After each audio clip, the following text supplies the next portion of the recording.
Theorem 3. Every principal ideal domain is a unit factorization domain, but a unit factorization domain need not necessary to be a principal ideal domain. First, let us see what is a principal ideal domain. Principal ideal domain is an integral domain in which every proper ideal can be generated by a single element.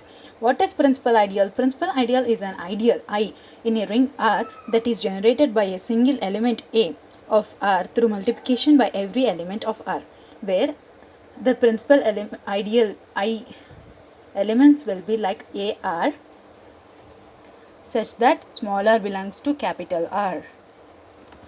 What is unique factorization domain? A commutative integral domain R with unity is called unique factorization domain if it satisfies the following conditions. Condition 1. Every non-unit of R is a finite product of irreducible factors. And the second condition is every irreducible element is a prime element. As per the theorem statement, we should prove that principal ideal domain is a unique factorization domain. That means we have to prove that this elements should have these two conditions. Should satisfy these two conditions. For that purpose, in proof, we'll take a case 1. In case 1, we'll have two parts. In that, we'll prove the R will have a finite ideals and the R is a finite product of irreducible factors. In case 2 of part A, we'll prove every irreducible element is a prime element. And in case 2, we'll prove that unit factorization domain need not necessary to be a prime ideal domain. Let's come into the proof. Case 1. To prove that, first of all, we have to prove that every principal ideal domain is a unit factorization domain. Let R be a principal ideal domain. R is a commutative ring with unity and whose every ideal is a principal ideal, where in principal ideal the elements will be A, R such that small r belongs to capital R. Now we have to show that R is a unit factorization domain. We will have two parts as I said before. In part A, first we have to prove that ring cannot have any infinite properly ascending chain of ideals. Suppose, if possible, A1 R is subset of A2 R is a subset of A3 R is subset of so on. Be an infinitely properly ascending chain of ideals in R. Let's take it as a equation 1. Let A is equals to union of AI of R. This union of AI of R is the union of all these increasing chain of ideals. Now we have to prove that A is an ideal. For ideal, what are the conditions? A minus B, AR comma RA, where R belongs to capital R ring. Okay, let's take A comma B belongs to A such that A belongs to AR, B belongs to AJR for some I comma J's. Here AIR and AJRs are the ideals in R. For these two, we can have two conditions. AIR is a subset of AJR or AJR is a subset of AIR. Let's consider this. AIR is a subset of AJR. Then A comma B belongs to AJR. A minus B comma AR comma RA belongs to AJR for some small r belongs to capital R. A minus B comma AR comma RA belongs to A since AIR is a subset of A. How it is a subset of A? From here. See, we took union of AIR is equals to A. So, it will be a subset of A. Therefore, A is an ideal of R. But given every ideal of R is a principal ideal. So, A is also a principal ideal. Let A is equals to AR for A belongs to R. As A also belongs to A capital R such that A belongs to A. A belongs to union of AI of R. From here, A is equals to union of AI of R. We took in the first part here. From here, we write this. In the generalized form of union of IAIR is AK of R. A belongs to AK of R for some K. A is a subset of AKR, but clearly AKR is a subset or equal to A. From this two, we can say that AKR is equals to A. Then AKR is equals to AK plus 1 R is equals to AK plus 2 is equals to so on is equals to A, which is a equation 2. That means every increasing ideal is equals to A. That means that means in union of IAIR many ideals are equals to A, which is a contradiction to our assumption that AIR is a subset of A to R is a subset of so on. Properly ascending chain of ideals is wrong, because in our assumption we took it will have infinitely many ascending chain of ideals, but here we got some finite in ascending chain of ideals. So there does not exist any infinite properly ascending chain of ideals. There exists only finite properly ascending chain of ideals in R. So now we have a conclusion that R will have only finite number of ideals.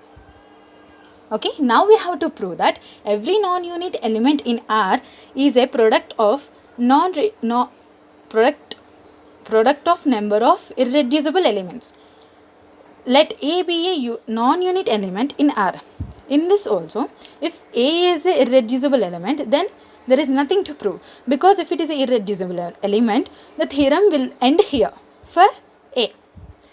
If it is not an irreducible element, then we should take A is equals to BC, where B and C are not units. If B and C are the product of finite numbers, if B and C are product of finite number of irreducible elements, then A is also a product of finite number of irreducible elements, which proves the theorem. It can end, but if B is not a product of finite number of irreducible elements, then again we will take B is equals to some xy. Then xy is not a product, if we assume also xy is not a product of finite number of irreducible elements. By repeating the above process, we get properly ascending chain of ideals. A is a subset of B, is a subset of C, so on like that, but which is a contradiction to A. So A can be expressed as a product of finite number of irreducible elements. To say in general, for example, I'll explain this part in a normal general example. Let's take 64 element. Let assume A is equals to 64. 64 can be written as 16 4s are 64.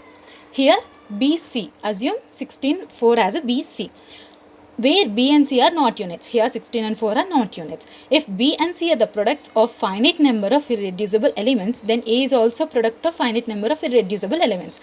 Here 4 into 4, 4 into 1, but which proves the theorem. But if B is a not product of finite number of irreducible elements, then B is equals to xy again.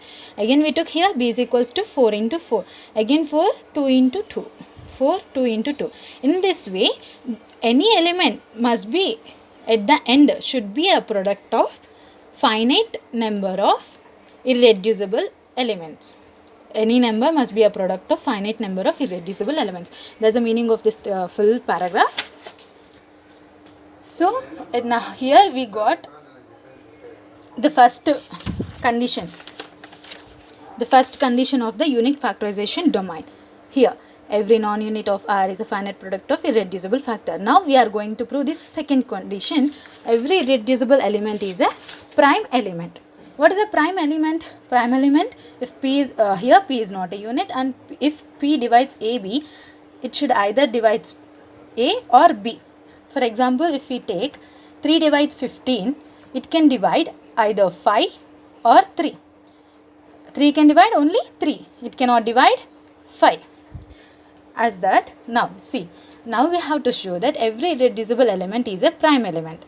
Let R be a commutative principal ideal domain. Let P be a non-zero irreducible element in R. P is not a unit. It is given P P is equals to AB, either it divides A or either A and B are units. So now we have to show that P is a prime element, P is not a unit. If P divides AB, either P divides A or B. Suppose P divides AB for all A comma B belongs to R. It's a supposition. Assume P does not divides A. Since R is a principal ideal domain, then AR plus PR is an ideal domain in R. Then there exists C belongs to capital R such that AR plus PR is equals to CR. Let's take it as a equation 3. Now consider P is equals to A into 0 plus P into 1, which again equals to P, which belongs to AR plus PR. P belongs to AR plus PR as P belongs to CR, which is from equation 3. That is P belongs to CR, which is equals to CR such that small r belongs to capital R, as the elements in the principal ideal will be in this way. So let P is equals to CD for all D belongs to R. Since P is irreducible, then C is a unit or D is a unit. We say that P is a prime, so it is not reducible again, so it's a irreducible element. So we should take as in this C or D, any one is unit. From 4, P is equals to CD. Now multiply with R on both sides. By associative property, take C into D of R.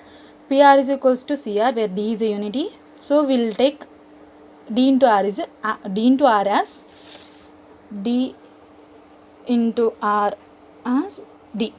Sorry, R. It's R. As D is equals to 1 unity. PR is equals to AR plus PR. Because CR is equals to AR plus PR, we have taken from 3. AR plus PR is equals to PR. AR is a subset of PR. A belongs to AR, subset of PR. So A belongs to PR. A is equals to P smaller for some smaller belongs to capital R. So P divides A, but which is a contradiction to our assumption P doesn't divide A. So our supposition D is a unit is wrong. Therefore D is not a unit. We should take C is as a unit. Then CR will be equals to R. We repeat the above process as AR plus PR is equals to R. 1 belongs to R is equals to AR plus PR. 1 belongs to AR plus PR. A is equals to AX plus PY for some XY belongs to R. Now multiply with B on both sides for the above equation. We will get B is equals to ABX plus BPY. B is equals to PZX plus BPY.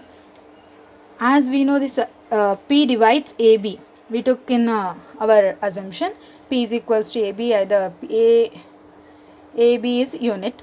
So that means P divides AB, and from that we take AB is equals to PZ, where Z is a some integer. So B is equals to, where we take a P common, ZX plus BY. Then B is equals to PQ, where we took Q as a ZX plus BY. Then P divides B. Similarly, we can prove that P divides A by taking P does not divides B. Hence P is a prime element. From A and B, we prove that every non-unit of R is a finite product of irreducible elements, and every irreducible element is a prime element. These two are the unit factorization domain conditions. So R means principal ideal domain is a unit factorization domain. Here the first part is completed. Now here we are coming to the second part. Here we will prove that every unique factorization domain need not to be a principal ideal domain. Now consider the ring of polynomials capital F of xy over two independent.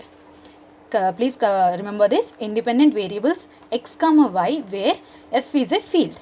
Here capital F of x comma y is a unique factorization domain. Let I be an ideal of F of x comma y. Suppose I be a prime ideal. This is our supposition. Let I is equals to F of xy. Here it is a small f of xy, where small f of xy belongs to capital F of xy. X plus y is equals to small f of xy. X belongs to f of xy and y belongs to f of xy.